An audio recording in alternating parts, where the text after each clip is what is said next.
One unremarkable day, huge portals began to open in the sky. Looking at this, a certain woman thought about how terrible life is in the world in which she lives.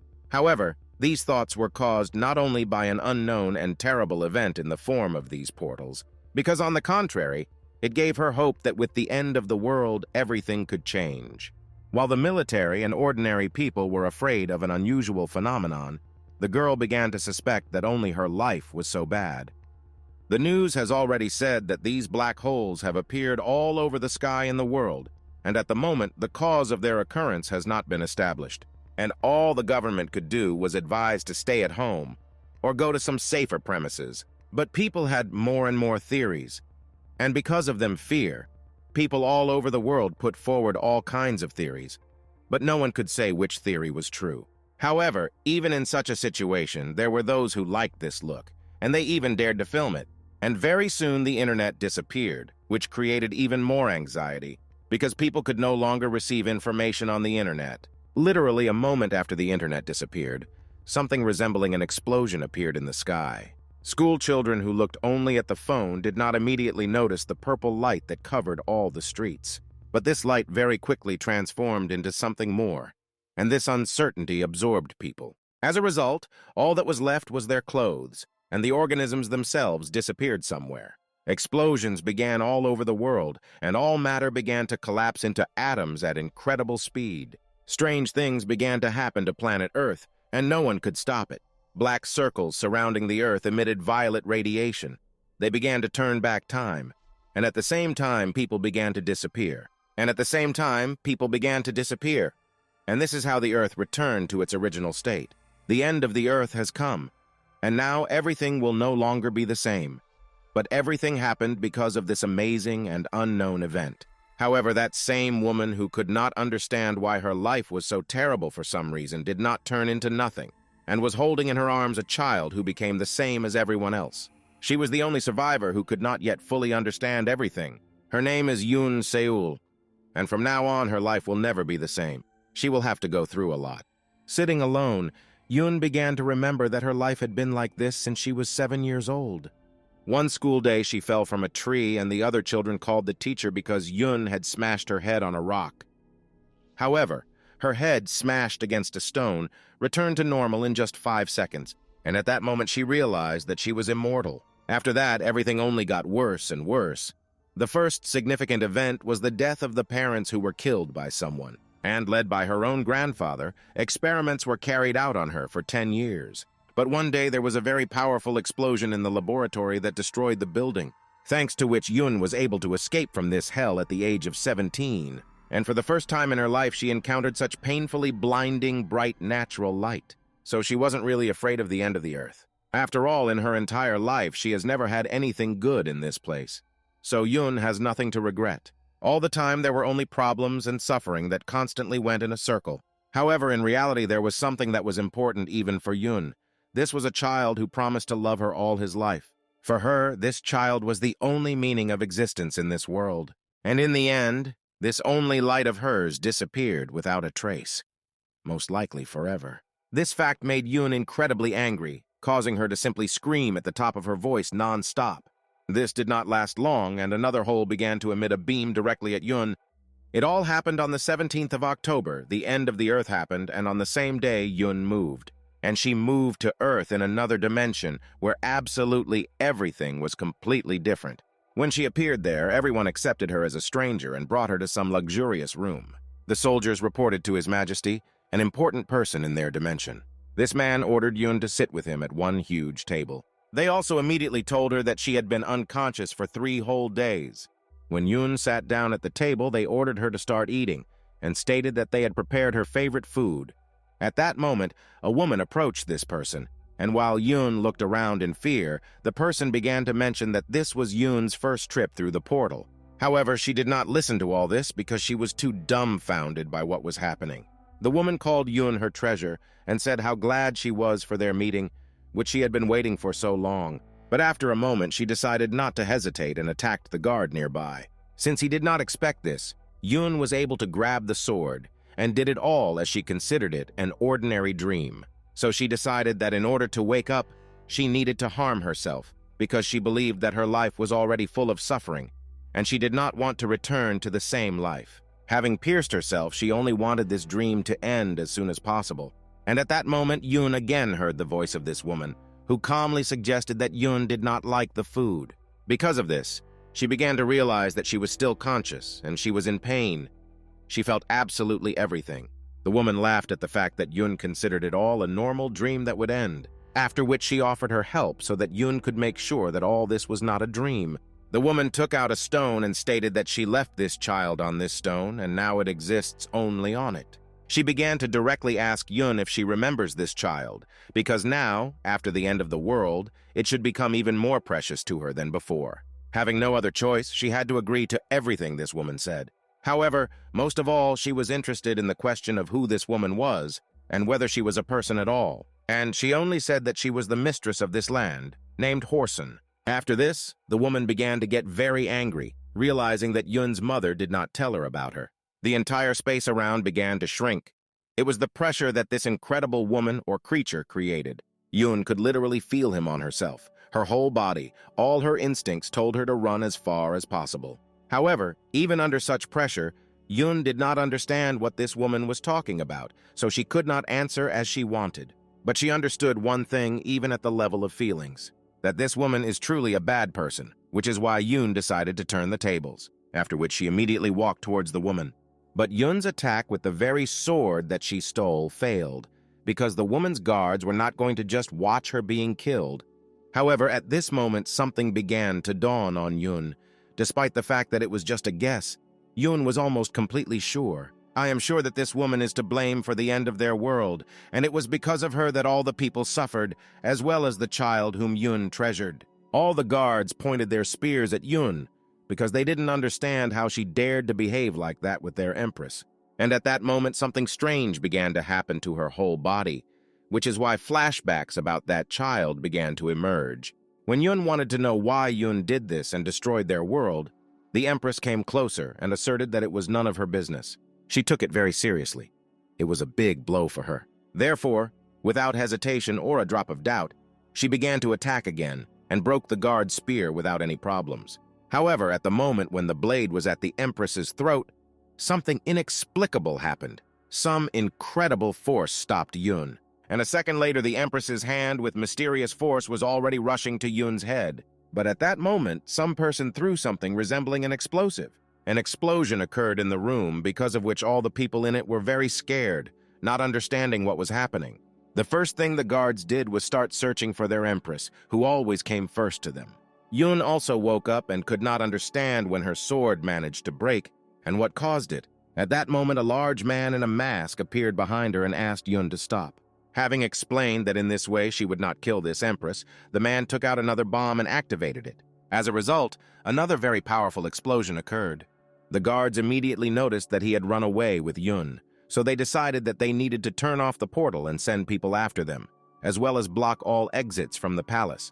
But this man was not afraid of all this, because it was he who came up with the idea of turning off the portal, and even if they turned him off, he could turn them off by turning off the portal. He apologized to Yoon because he thought that he should have come earlier, but in the end, he was late.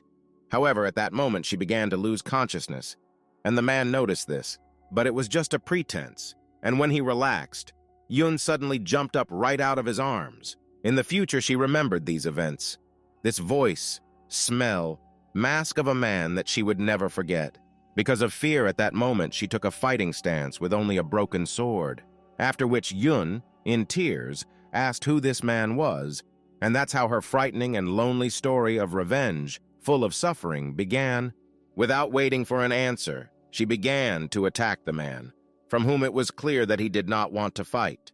He asked her to stop, citing Yoon's rescue just now as an argument. But she could also be understood, because until now, it all seemed to her just a terrible and unrealistic dream, and the mind was in absolute disorder, a chaos that could not stop on its own. However, even so, Yoon was not going to lose heart or give up, because for her, it was not so important whether it was a dream or not. No matter what happens, she decided for herself that she would find that same child. This is her main goal. And the first thing she decided to do was kill the man, since in her eyes he was a threat, despite the fact that he saved her a couple of minutes ago. But the man again asked her to stop, calling her by name and stopping the sword with his own hands. And first he decided that she needed to let go of the blade so that no one would harm anyone. In her head, Yun also tried to calm herself down, remembering that being aware of a bad reality is her specialty. Her goal was her uncle and that child, not saving the Earth, so the task became easier. In a moment of thought, she suddenly hit the man and began to remember that the Empress with superpowers was able to destroy the planet, so she doesn't know if they can turn back time. But Yun's ability is immortality, so she decided that if she offered this ability to the Empress, as a result, she will become a test subject, just like it was on planet Earth. While she continued to think, the man was lying on the floor, begging her to listen to him. But she continued, and thought that she didn't know where she was. But she thought that there weren't many immortals here. So first she decided to get rid of this man and go to the fortress again. But even while being captured, the man was able to take off his mask and start screaming that his name is Kasser, and he wants to help Yun. These words surprised her very much, which is why she stopped, because at least she didn't expect this. To begin with, Kasser asked her to calm down and stop holding him in a grip with her legs. He was in pain, but he needed to continue the dialogue, and first Kasser wanted to introduce himself to Yun. His full name is Kasser Ainante, and he was the commander of the Imperial Forces of the Hetra family, a researcher at the Shak Lab, Stepfan, under the command of Choi Yon-seo. He's a guy with information about Hetra, and he's also just a self-proclaimed hottie. Yun didn't like this clarification, and he saw it in her reaction, after which she, without hesitation, hit him on the head. But he made excuses that he simply told the truth, and there was no reason to hit him in the wounded place. But even after listening to him, Yun did not understand what would happen now. Kasser stated that logically they should now be together, because he had already said that he wanted to help, and would be useful in many ways for Yun. After these words, Yun suddenly asked where they were if the Earth had disappeared. Kasser began to explain that the owner of this place is the same Empress named Horsen, and Yun was thinking about how they were able to move here from the place where the Empress was in a second, and it reminded her of that situation, as if her body was being pulled somewhere, and it was an unpleasant feeling, and it all pushed her towards something. To be precise, if she moved in space as she did then perhaps this is another planet, so she asked Kasser if he was an alien, despite the fact that they looked the same, and Kasser stated that it was the same planet like Yun. However, even so, the planet they are on is actually from another dimension, and in any case, it is not Earth, so for Yun, Kasser could be an alien. Yun couldn't immediately grasp the concept of other universes, but Kasser himself couldn't really explain it, so he simply said that the name of this planet is Hetra, and the main characteristics of their planets are quite similar. He also believes that it will be easier for her to perceive if compared with another riverbed, but only with a different direction, because all living things that live here, or the entire environment, it was found that it is absolutely identical with the planet Yun. And as Kasser explained, the other channel is energy. Every civilization has its own energy, but he heard that on Earth it is called electricity. But in Ketra, this energy is called differently, namely, Shakna. Shakna is the energy that flows through the human body, and if compared to the Earth, it's like electricity. Only it flows through the human body, and this electricity can be used immediately. Ketra developed precisely on the basis of this very Shakna. Means of transportation, means of communication, weapons, basic necessities. Shakna is used in everything. Technique that functions from Shakna, abbreviated to all this, is called Shak. All this information confused Yun a little, because she needed to accept it all. At that moment, some seller called her to him, who was offering his goods, also associated with Shakna. Kasser began to explain that each person has a different amount of Shakna. Usually they are born with an amount equal to the average value of the parental Shakna, and it does not change throughout life. The functionality of Shakna is proportional to the amount of Shakna, and the more Shakna, the higher the functionality of Shakna. Shakna is used in everything, and a person born with a lot of it lives a good life. This seller also had clothes, so Kasser suggested Yun buy them, because right now she didn't look the best. And while Kasser was talking with the seller, Yun noticed a painting hanging behind him, and in this painting there was a portrait of that same Empress. She decided to tell Kasser about this, and he answered her that this was the person who wanted to kill her, the Empress of this planet. Yun began to remember that at the moment when all the guards surrounded her, the woman was called the Emperor. Behind them, they heard the voice of a woman who asked Horson to heal her sick son. She knelt in front of her statue, as if in front of a statue of a god from whom she asked for help. And it was not just like that, because she dominates every ruler of the kingdom, owns the entire territory of Ketra. She is the only god of Ketra. And also the first one who spread Shak, does not age, does not get sick, she is immortal, and she also has the ability to heal, a living history of Hetra. Yun focused on the words that she does not die, and Kasar confirmed this by saying that she is as immortal as Yun. This angered Yun, because immortality was her only means of exchange, and now she did not know how to return the child. But at one moment she began to remember Horson's words. The Emperor knew her name and food preferences, as well as about the child whom Yun treasured most. She knew everything, and Yun only realized it, because before that she was simply not herself. And Horson's goal is Yun, so Yun decided to tell Kasar her assumption that if Horson brought her from the earth, then it means she needs something from Yun. So Yun couldn't understand something. If she is already immortal, then why does she rule the entire planet? And Yun was furious, not understanding why she destroyed Yun, as well as her world. Kasar realized that she needed moral support, so he grabbed her with his hands, and asserted that this is exactly what they should find out. And those close to the Emperor do not know why she brought Yun here and did this to her planet. Also, Horson's abilities and past are a mystery, and Yun should have already been convinced of this personally. The Emperor does not give answers so easily. Therefore, Kasar claims that they will have to find out everything personally, and he will help her with this. However, Yun didn't understand how he would help if he didn't know anything, so she decided that he should get away from her, not knowing what he was up to. He tried to stop her, claiming that although he didn't know the reason, he knew Ketra, and also I decided to repeat that this is not Earth. But she didn't trust him, so she asked who he even was, how he knew her name and why he was helping, because he, on the contrary, looked like a bandit, the strangest among all. At that moment, someone behind her was not happy, and at that time Kasar was upset because she thought he looked like a bandit.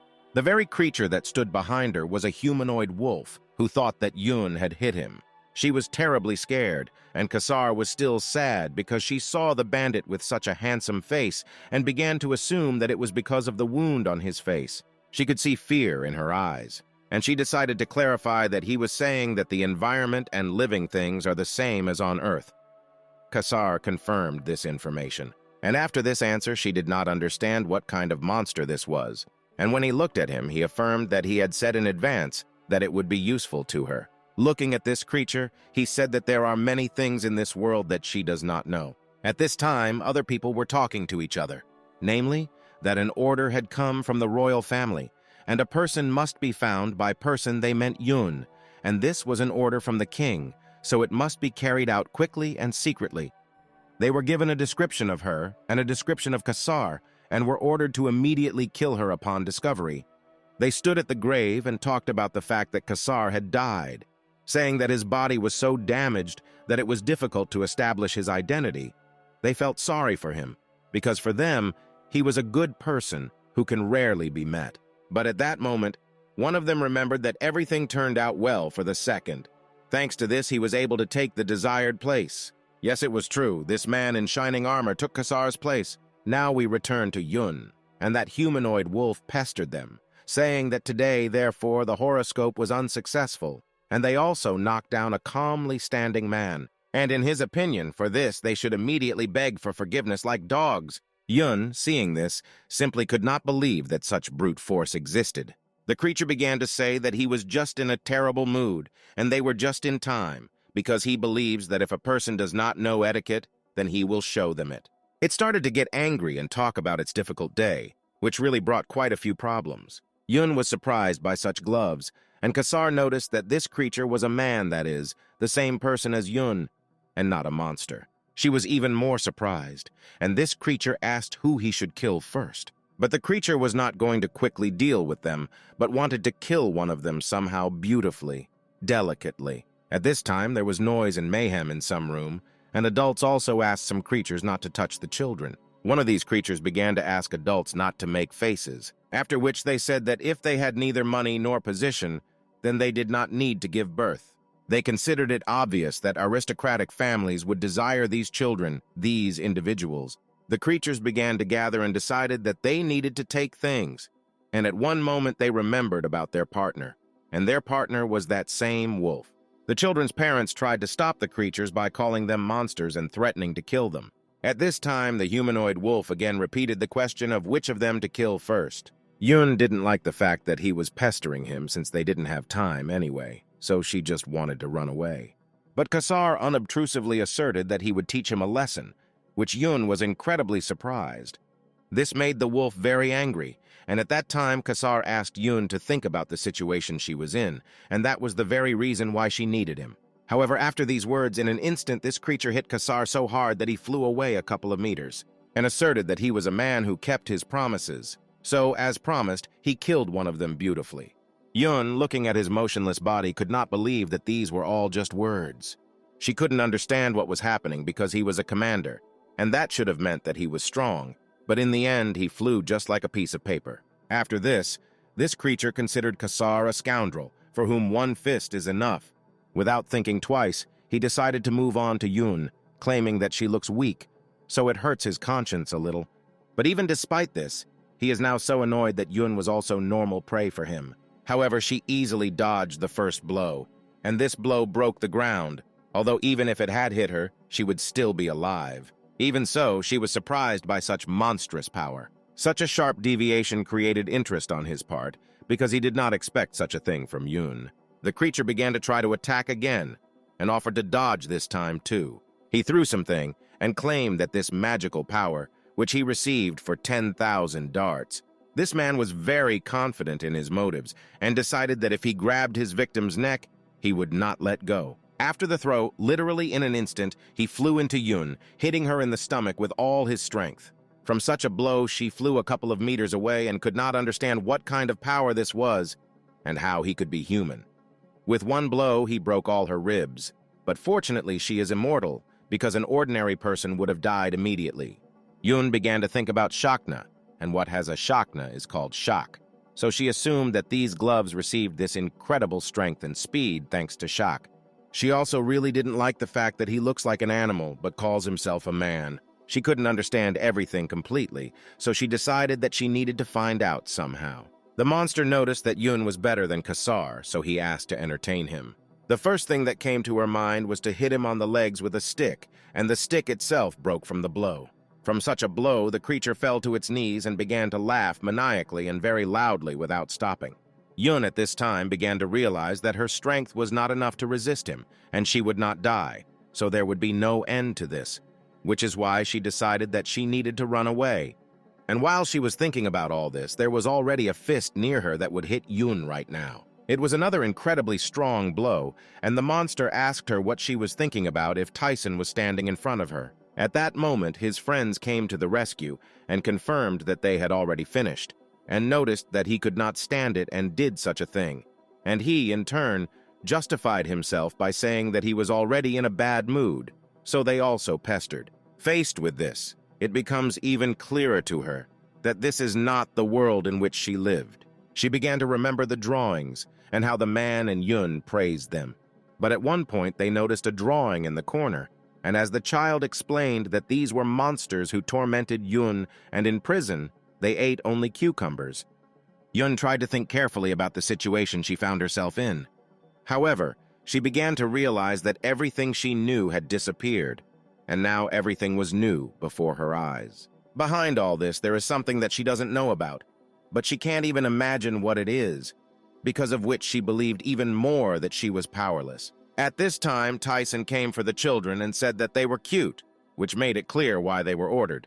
Yoon noticed all this, and the fact that these children were the same age as Daeun, that same child, so she wanted to know where they would take them. The wolf noticed that Yoon was still not dead, and was surprised at how long she was holding on. But his words were indifferent to Yoon, so she simply asked where they were taking the children, but he smiled maniacally and insisted that she had no need to know this, after which he began to say that he was having fun, so he was ready to forgive her and ordered her to go home and have a party in honor of the fact that she survived. While Yoon was fixated on his words that she had no need to know, Kasar woke up and said how uncomfortable this situation was. She looked at him and again realized that she was powerless, after which she began to remember how she asked a man why they were experimenting on her, suggesting that it was to gain her strength. And this man wanted to understand, being so powerless, what he would do with such enormous power, after which he asserted that Yun was his treasure and mission. In the end, Kasar brought her to her senses and again asked if she now understood why she needed him. Yun did not answer, and thought that in order to find her uncle and child, she had to find out everything about Horsen and this place. She decided that she could no longer experience this powerlessness. Powerlessness coming from ignorance, she should no longer experience this. So she asked Kasar to tell her everything about this place, down to the smallest details. Kasar was happy and confirmed that he would tell her everything, and first he wanted to tell her the reason why he wanted to help Yun. And as it turned out everything was simple, he accidentally found out about her situation, and he is so kind that he hates injustice. She was satisfied with this answer despite the fact that she realized that it was a lie, because the reason why it helps did not matter, because for her it was only important to find out about this place. Kasar began to talk about how he planned everything here in his own way, but decided that plans could be changed at any time. At that moment, Yun interrupted him and said that first she wanted to defeat those scoundrels, and also save those children, and while she was saying this, Kasar had already begun to act. In an instant, he tore off the hand of that same monster named Tyson and hit him in the head with his knee, after which he said that he understood Yun, and decided that they would change plans a little. Friends Tyson and Yun simply did not understand what was happening now. Yun was surprised by this and thought he was just sick, because he simply tore off the hand of such a monster. From this, she realized that he did not do anything on purpose when she was beaten. The older brother reassured his sister, saying that now they were fine and safe. Of course, his friends couldn't just watch this, so they started attacking aggressively to avenge their comrade. They believed that if there were more of them, they could defeat him if they saw him in front of them. However, they were mistaken in this too, because of which they paid with their lives, and this was expected, given how he killed Tyson just a minute ago. After that, Yun immediately began to ask him if he knew where they were going to take these children. But in response, he said his name, and said that he repeated it in case she forgot. She reluctantly said that she had not forgotten his name, but in her thoughts she was thinking about how she wanted to give him a good slap in the face. After this, Kasar assumed that they wanted to go sell their faces. However, Yun did not understand what the concept of selling faces means. Kasar silently pulled something out of Tyson's mouth, and he turned into a man with red hair. She became interested in what it was, and Kasar began to explain that the scope of shaka is very wide. Can be used as household appliances like a receiver, light bulbs. You can create weapons like those gloves. This is one of the varieties of shak, a shak that can change appearance, the second name of which is quinine. Usually the appearance is invented and created, but there are also illegal methods like cloning the faces of a real person. This is exactly the case. The reason why the children were taken away is just the second case. A family of aristocrats has such a terrible hobby, collecting faces of citizens. When the children came home, they were as happy as their parents because now they could be together. And Kasar and Yun watched their reunion, being the ones who made their meeting and life possible. At that time, she was holding all those things in her hand, and remembered that all three of them had rotten skin and looked simply terrible. When using these devices, the appearance changes so horribly that it simply amazed Yun. After looking a little closer, she noticed some letters on this object. It said Vientina, and she was surprised because she didn't know these letters at all, but she was able to read them. At that moment, the man abruptly grabbed her hand and thanked her, after which he wanted to know how he could repay her for this good deed. Yun replied that she came from far away and did not know much about this place, and doesn't understand a lot of what's going on, so I wanted them to talk about it in more detail. They agreed, and the man began to say that they came for the faces of their children. About a month ago, a noble lady began to wander near their house, and praised the appearance of their children.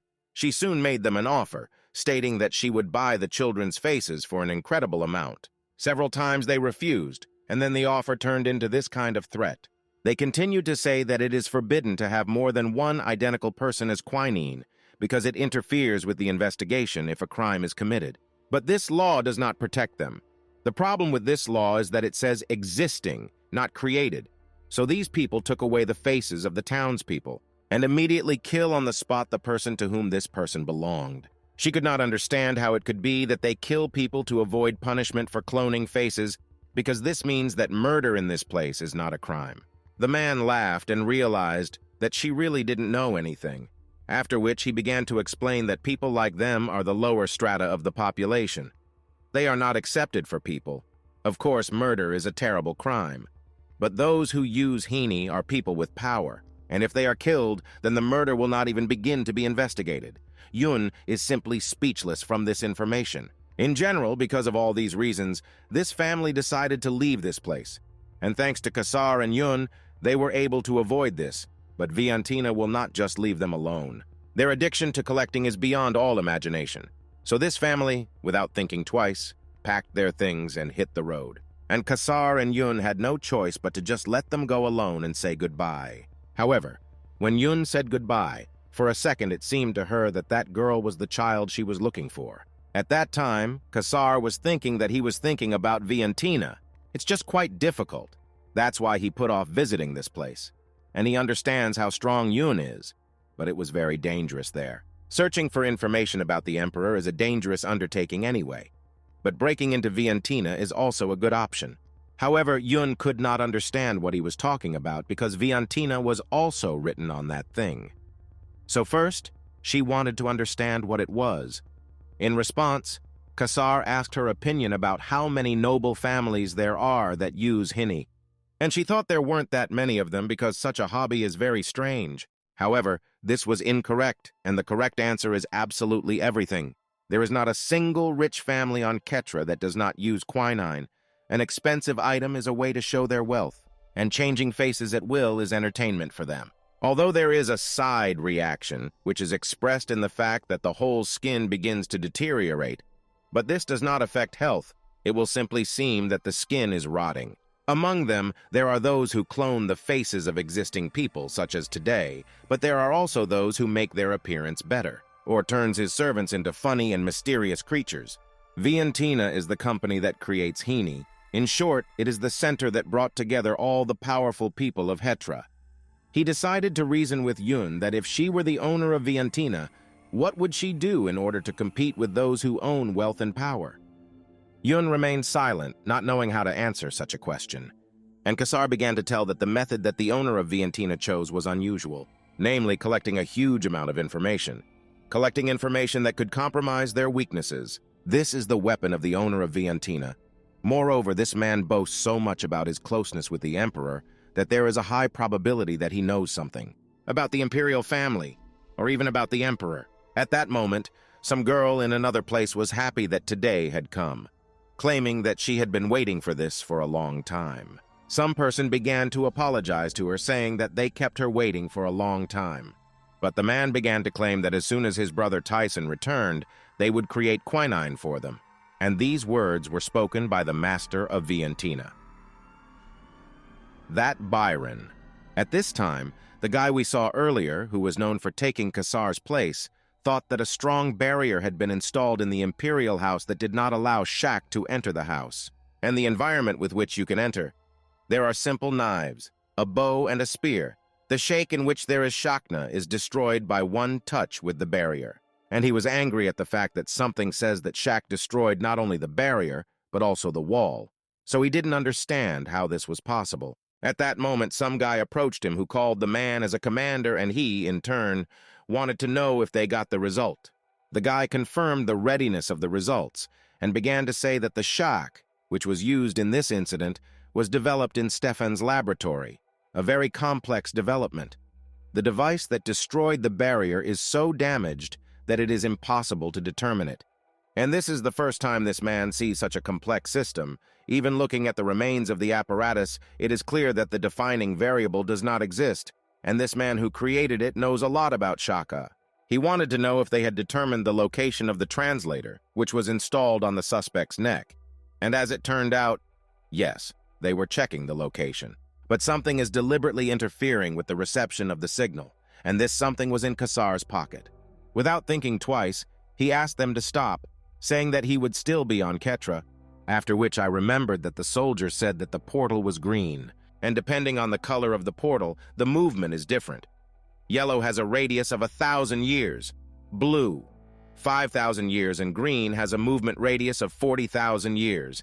And it turns out that they came across a rare portal of green light, which is why he is so interested in the identity of the criminal that he felt sorry for killing him. As a result, the man began to claim that there was a high probability that he had fled in the opposite direction, which is why they would have to start the investigation from a distance of 40,000 years. He asked to use all the forces and technologies of both, thanks to which they had to take prisoners within 24 hours. At that time, late at night, Yun and Kassar were standing around the corner of some building, looking for what they needed. They were at the back gate of Viantina, from which bad energy was wafting. Let's go back an hour. Yun and Kassar were talking about how a certain person was bragging about his closeness to the emperor, that there was a high probability that he knew something about the imperial family, or even about the emperor. But to get to this place, you need something? And in this one, he put some kind of mechanism in his hand, and from this mechanism came a cry about Viantina. After which the voice began to speak to Kassar, addressing him as a commander, that he said that it was unwise to go there from the very beginning. And Kassar explained to Yun that this man was his only comrade and a very capable hacker of Ketra. He was glad to meet you and introduced himself as Enoch, after which he said that he is the hidden genius of Ketra, a diabolical hacker, a mad genius who can find out everything in Ketra. That's what people call him. After this story, he returned to the fact that Viantina is dangerous, and only a couple of days have passed since they got here, so Viantina is too high level for them. This is a place where high-ranking people do dirty things, and if they smell something wrong, they will immediately kill. So no matter how amazing a genius he is to them, they should just trust him. But Yun asserted that it doesn't matter if it's dangerous there or not, if it's useful for them.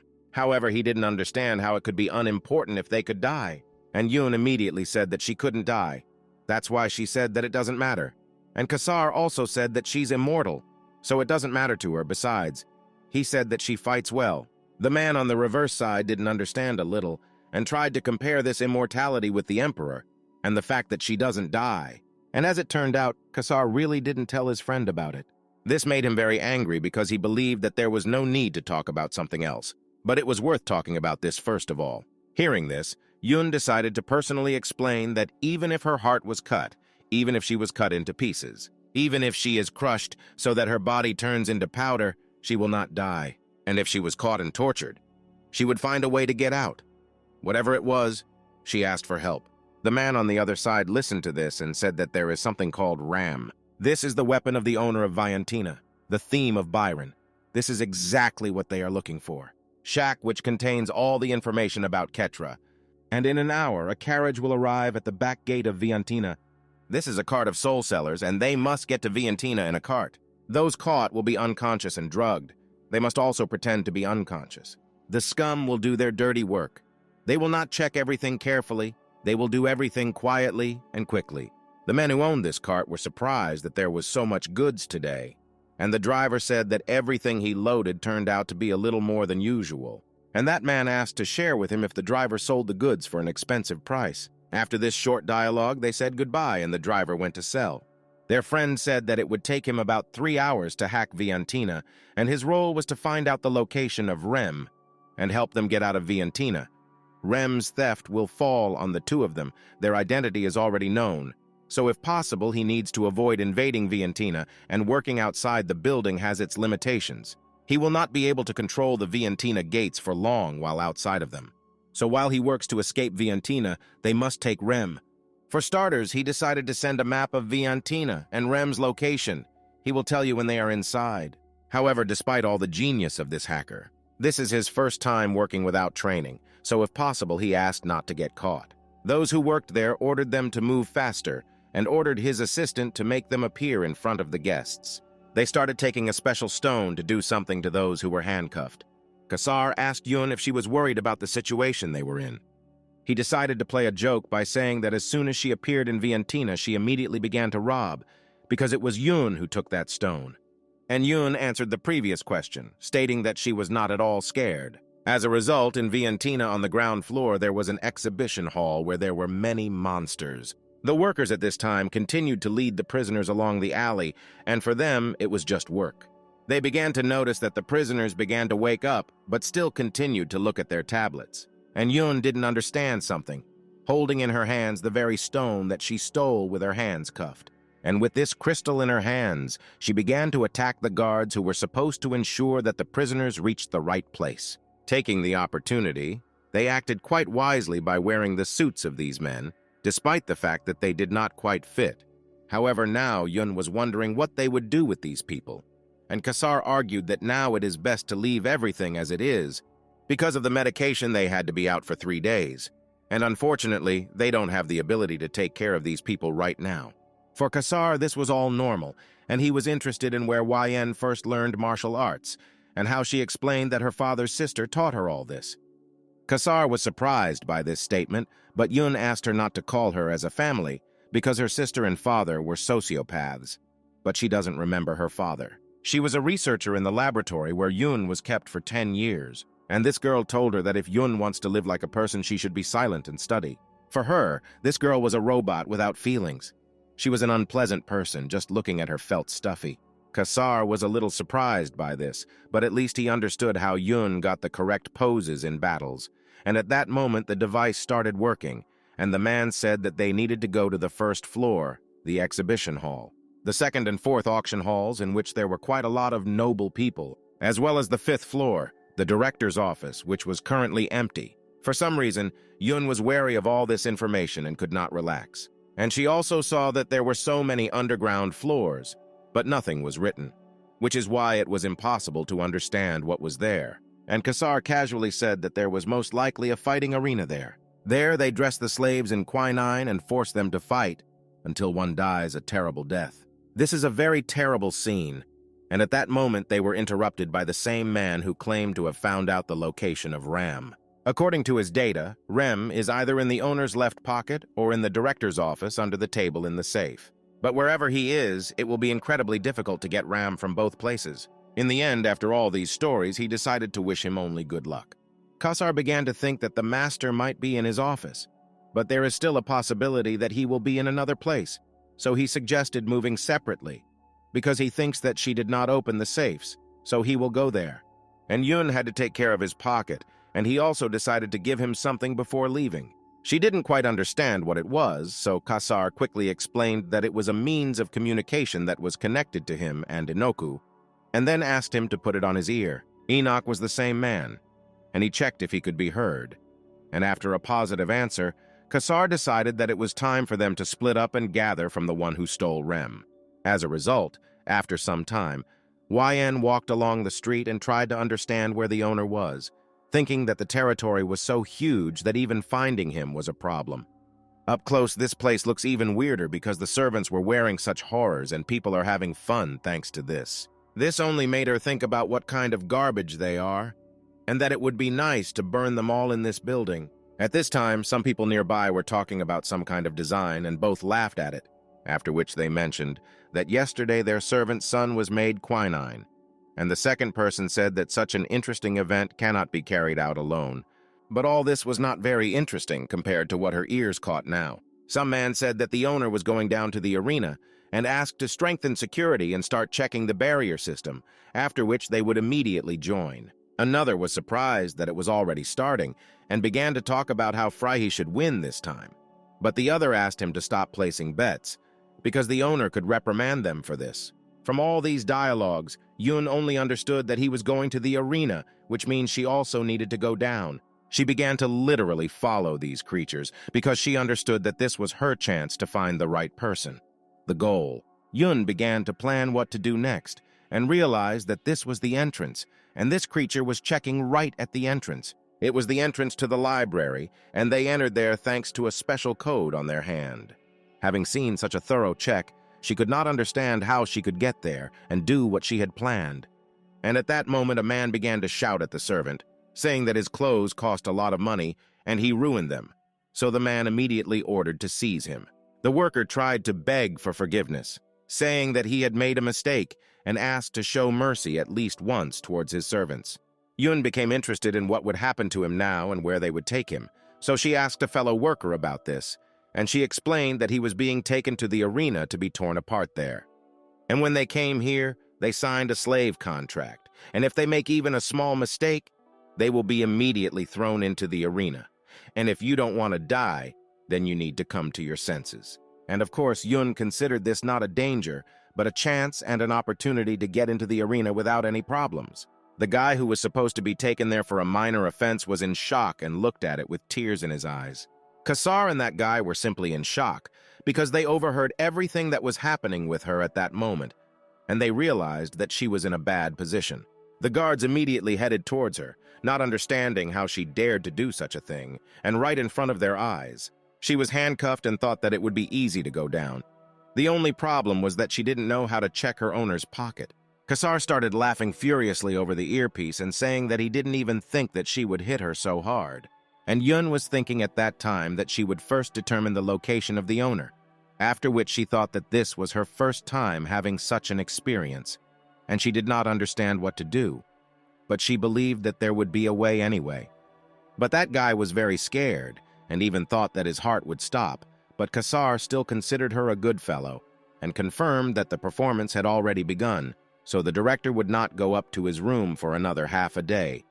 The guy started talking over the earphone that in order to meet the owner, he would still have to go down. However, when she came to the arena, she was horrified to see the monsters that were fighting there. They were literally merciless towards each other and killed without a drop of conscience in their souls. They had incredibly strong moves, and it all looked scary and with a lot of blood. She looked at it all and thought about her own things, and blood flew right before her eyes, which would have horrified many people. But in fact, Yun was looking for something, and at one moment she found it. And what she found was the owner of Viantina, who was looking at all these bloodthirsty fights of creatures that were once people.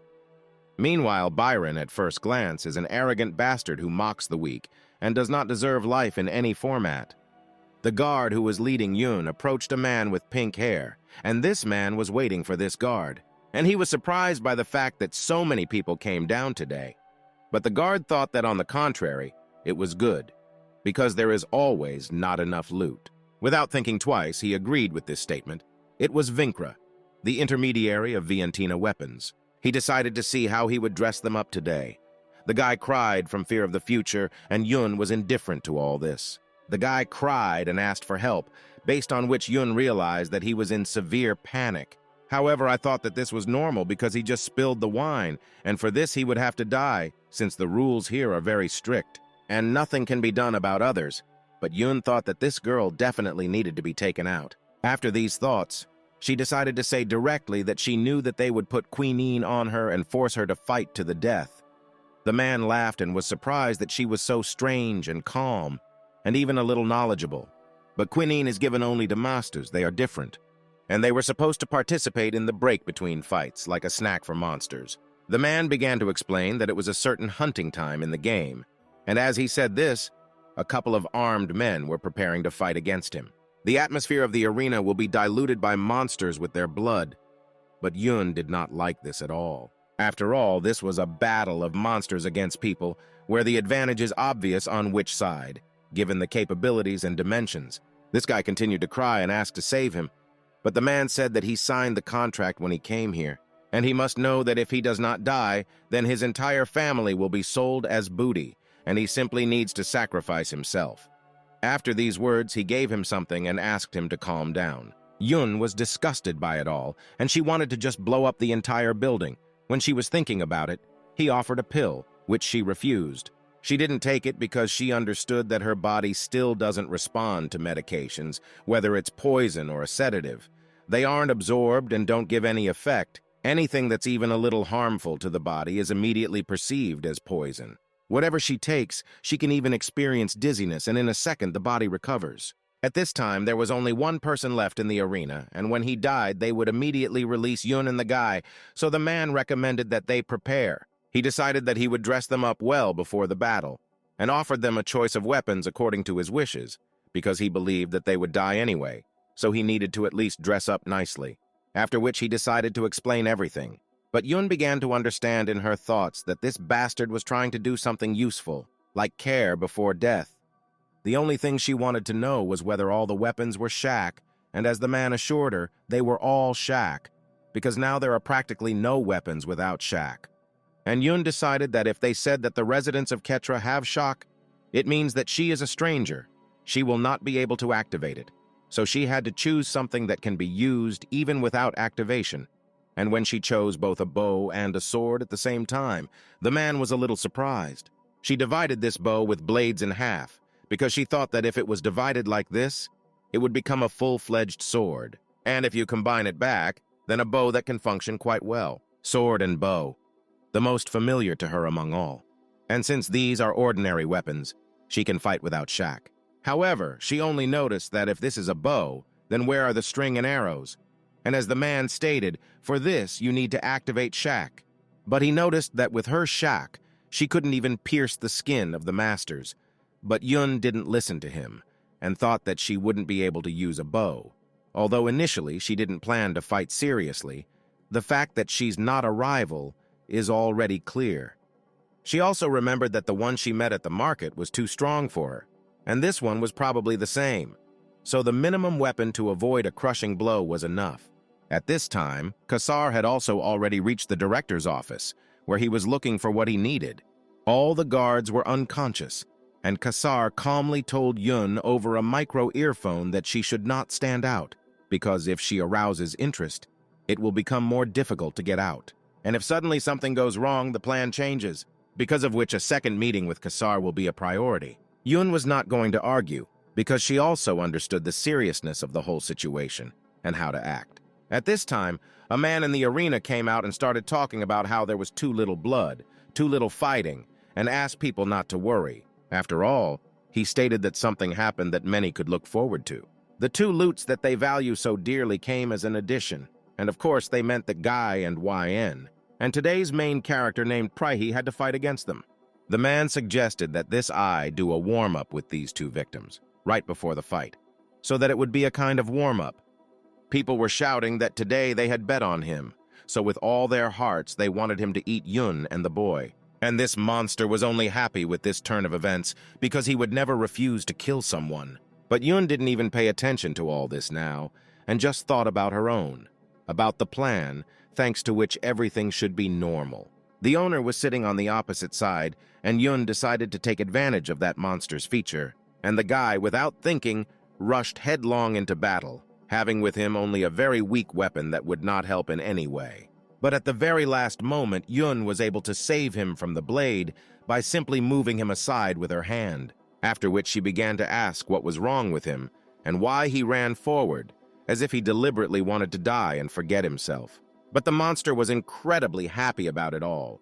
He literally screamed from the joy he felt. He began to answer that he simply did not know what to do. Neither the laughter nor the tears stopped. He simply could not control his body, so he only asked for salvation. The man who was preparing them for battle began to laugh and rejoice that his medicine worked on time, and shouted that he needed to attack so that there was something to look at. Yun realized that this bastard he gave the guy not a sedative, but a real stimulant. Based on all these facts, Yun decided how she should act, so she grabbed the guy by the head and ordered him to stand in one place, thinking in his head that he didn't know what could happen. And on the ground, she was strong enough. But here she can't even dodge normally. A moment later, the battle had already begun, and many blows were sent towards Yun, but she repelled them all without much difficulty. She began to understand that she needed to come to her senses and come up with a decent plan that could save her from this situation, taking into account all the nuances. Yun put on a real show and dodged all his blows, and those blows that she couldn't dodge, she simply cut them with her own. While fighting, she realized that an infinite number of thorns were coming out of her body. But she understood that there was no other weapon, after which she began to realize that it was quinine combined with a weapon. The thorns contain subtle electricity, which is also an additional weapon. Because of all this, she realized that this monster was several times stronger than the one on the market, although even she could not cope with it. But his attacks are mainly from a long distance, so it's easy to dodge, but if he hits once, his body will be torn into pieces. And this huge size, in order to see the owner, it will be more advantageous to be next to this monster. So she decided something while fighting him, came up with a whole plan, and the way she dodged amused the man. And what Yun planned was to lure this monster right to the side where the master is located in order to make the plan come true. Running away from him, she began to turn to Enoch, who was in her ear and listening, after which she began to ask questions about whether there was a possibility that the owner was carrying Ram somewhere else and not in his left pocket. But he began to say that there was no such possibility because he has severe obsessive-compulsive disorder. He is known for the fact that all his things must be located in strictly defined places, and this is especially true for important items. After this dialogue, Yun noticed that the pocket was covered with a jacket. That is, it's impossible to tell whether Rem is there or not. So she decided that she needed to somehow open the jacket to convince everyone of everything. And only after that steal. Due to the fact that the jacket is long, probably even if he changes his position, the pocket will still not be visible, so she was wondering what way there was. At that moment, she turned around and saw that this monster was very close, because of which she couldn't understand when he even managed to get to her so quickly. Therefore, having no choice, Yun simply continued to fight off all the projectiles that flew at her from this monster. It was very exhausting, despite the fact that she was immortal, and the fact that there was no end to the thorns. She began to worry. And also at one point, Yun decided to take a risk by sharply attacking the monster in the side with the same blade, despite the fact that she did not do much damage. After the blow, she became angry, realizing that his skin was so thick that the sword simply did not pass through. And because of this risky blow, she was in great danger, because one of these shells destroyed the floor right near her feet. She was surprised by the size of this thorn. It was simply huge and different from all the others, incredibly thick, and she began to wonder whether it was an accident or not. When projecting what happened, Wan realized that the thorn came out exactly from the place where she stuck the knife. So if that's the case, then things really change. Due to the fact that Yun got closer, she almost died due to one huge thorn that slightly touched her forehead. After that, she realized that it was definitely not an accident, and if you attack his body, these huge spikes will pop out, and that is, he has a strong weapon. The spikes are so thick that even the floor is destroyed. But because of the spikes of this size, he could also get entangled and fall, and this was a fairly likely development of events. Also, his carcass is huge, almost equal to 5 meters, and if he loses his balance, then the matter will remain small. Everything will be quite simple. After she stepped on his thorns, she immediately began to attack directly in the forehead with her sword. With another attempt, she succeeded, and the blade went straight into the eye, which is why the monster screamed loudly in pain. And one of these shells hit him in the eye due to the fact that it was flying at Yun, and as she left, she cut off the top of it. After screaming in pain, the monster began to laugh, like a crazy person who had nothing else left. After suffering a little, he pulled himself together again and hit the floor with all his might, thereby creating a wave that made it difficult for Yun to maintain her balance. The owner was watching this fight at that time, not even suspecting that someone had plans for him. After looking a little closer, Yun noticed that the director did not have Rem, as she thought. Kassar praised her and said that now you can safely look for him here. Since Yun attracted the owner's interest, he can calmly open the safe and look at the contents. The barrier has 100 layers, and it will take a lot of time if he were not a specialist in shaku.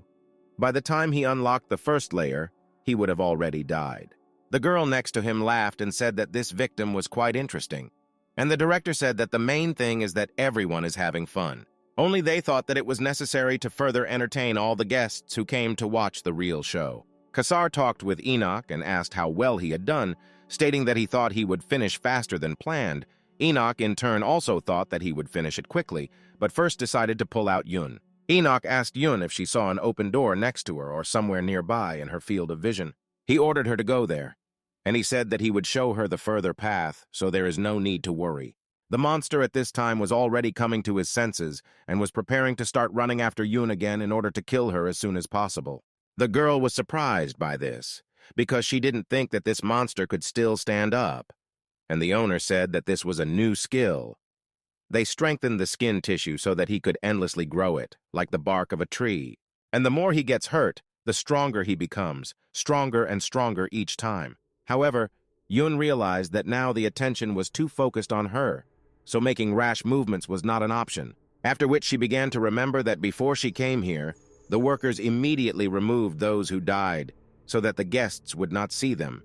against the wall, and if she leaves the arena towards the wall, then she can quietly walk to the door and calmly leave without any problems.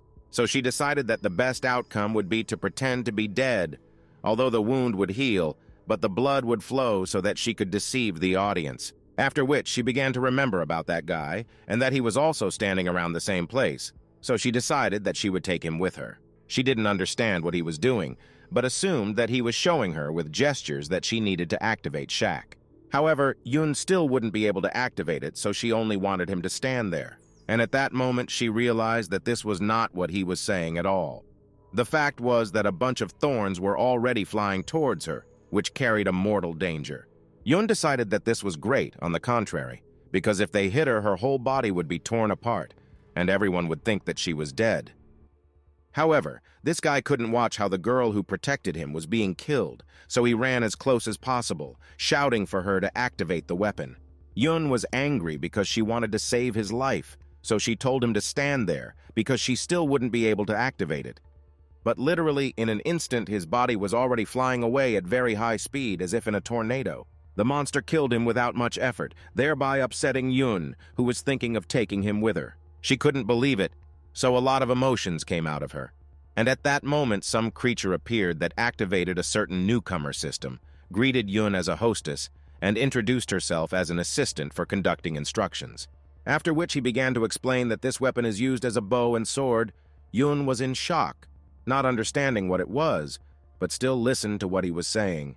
The creature realized that YN was the first to use Shaq and asked not to worry, asserting that she would quickly learn with him, and it really worked out for her. It turned on, and the assistant confirmed this. After which he began to give instructions that you need to combine your thumb and little finger and concentrate on thoughts of Shakna, and when the time came, some kind of chaos began.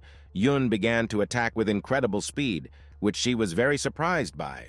But the monster was only even more happy about this, because he was able to meet such a strong opponent who had been fighting him for so long. And Yun thought that the sword became much lighter in a second. The speed of cutting the sword became so faster that it cannot even be compared, and it even determines the direction itself. She was surprised and began to understand that this was the very power of Shaq. But Yun couldn't understand why or how she did it. After chopping the monster into pieces a little, she was able to grab the guy who was killed because he was trying to help her. She asked him to come to his senses, but he was already dying and was glad that she activated him, but argued that it was worth doing this much earlier. After which the guy said that he was grateful, despite the fact that right now a fountain of blood is flowing from him.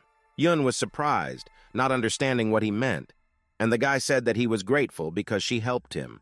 He stopped talking, and the monster, in turn, screamed like never before, considering himself the winner, after which he began to emit a bunch of electricity towards Yun, who did not even budge despite the pain. Half of her face was burned, but now she was only interested in the fact that she could not save the person, because of which she simply held his body in her arms, being with severe wounds that would heal very soon.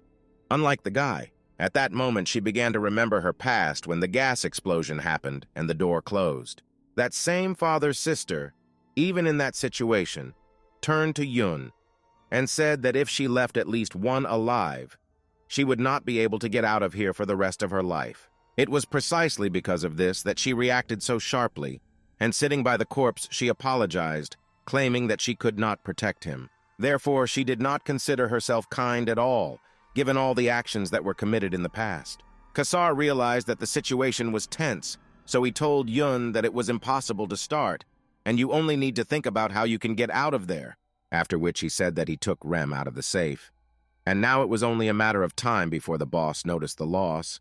Yun also realized that she needed to think wisely, so she again decided to pretend that she died as she had planned, and to do this, she decided to attack. At the same time, a man stood with an incomprehensible thing in his hands among a bunch of noble individuals who had a lot of money. He opened this device, as a result of which the mechanism inside it started, and lightning began to fly out in all directions. This blow hit Yun quite hard, and she had to bend over, covering her ears and grinning in pain. A voice appeared in her head that ordered to kill, but she could not understand what kind of voice it was. This man continued to hold this device, and without thinking, Yun noticed him, so she immediately understood who she needed to hunt. All the words gave her an incredible headache, and she felt like something was penetrating her head. She began to remember how some man said that the big man was the strongest in the village, and in a moment he was a slave, and he was ordered to gouge out his eyes. However, in order to avoid noise, it was also necessary to cut out his tongue. But at that moment they noticed that he was still resisting, so they ordered more pills to be stuffed into him.